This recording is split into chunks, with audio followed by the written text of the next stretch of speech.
Hello there, my name is Juracsik. I'm owner and president sometimes. Sometimes my daughter does it, my son at Tibor Reels Corporation.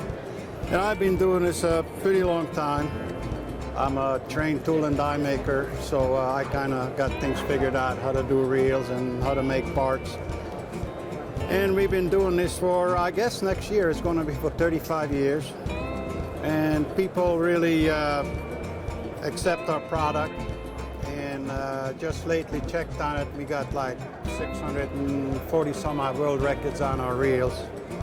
And when people go fishing, you know, they spend all kind of time and all kind of money on boats and guides and fuel and whatnot, so they try to get the finest reel they could find, and so they're going to break down in the middle of a fight for a big fish because these people are record-seeking people. So that's why they buy our product, but I'm pretty proud of it, and I design most of the stuff, and I test most of the stuff out myself. I fish quite a bit myself, offshore and inshore. I do not only fly casting, but I do a lot of conventional fishing. I just love to fish, and I born in Hungary, and I born next to the Danube River, so I've been fishing since I'm 6 years old. And I kind of got beat by my dad all the time. I skipped school and went fishing, so that wasn't too good, but I had to, you know, had to kind of listen.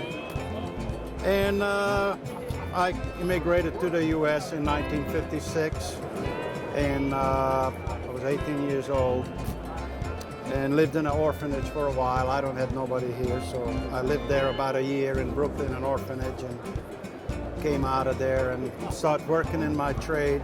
It was hard to learn English, but I kind of figured it out after a while. And I started a business, and I got married, you know, and started my business up in Long Island, New York. And I moved to Florida in 1979. And I never fly fished up to there. And I met Billy Pate. He's a great fly fisherman, and he came by me. I went to his store. He owned Worldwide Sportsman in Alamorada. And I had a good friend of mine work for him, and I fished with him quite a bit.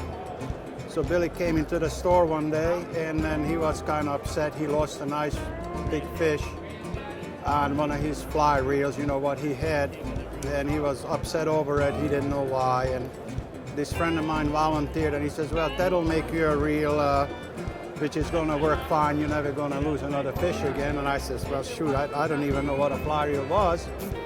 So he showed me his reel, and I kind of figured it out right away what was wrong with it. The drag surface was way too small, and it's heated up fast, and he's going to get a sticky drag, and that's why he lost the fish. Because, you know, any mechanical thing, most of the mechanical things you could kind of figure out why and how and all that. And I told Billy, I says, well, next year I'll make you a couple of reels when I come down again on vacation, and you'll try it, see if you like it. So next year, following year when I came down, I made him a couple of reels. And he wanted to pay me for him. I said, no. I said, teach me how to fly fish, and then I'm gonna try it, see if I like it.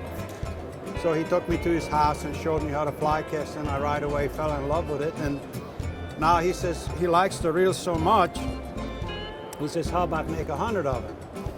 I says, yeah, I could make 100 of them, but who's gonna buy them? He says, well, I'm gonna sell them in the store.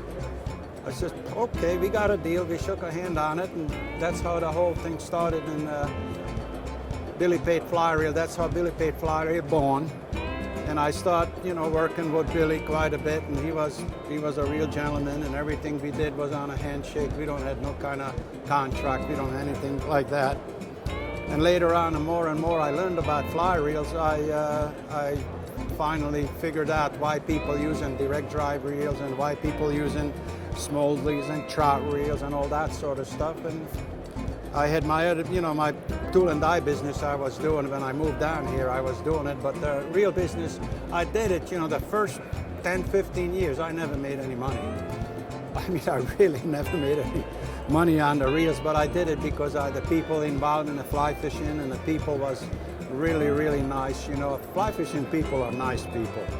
And I just love to mix and mingle with them and go fishing with them. And then later on, I started the Tibor line, and has become, pretty successful. And like I said in the beginning, right now we have 640 some odd world record on it, and I'm pretty proud of it. So that's my story, and I'm sticking by it.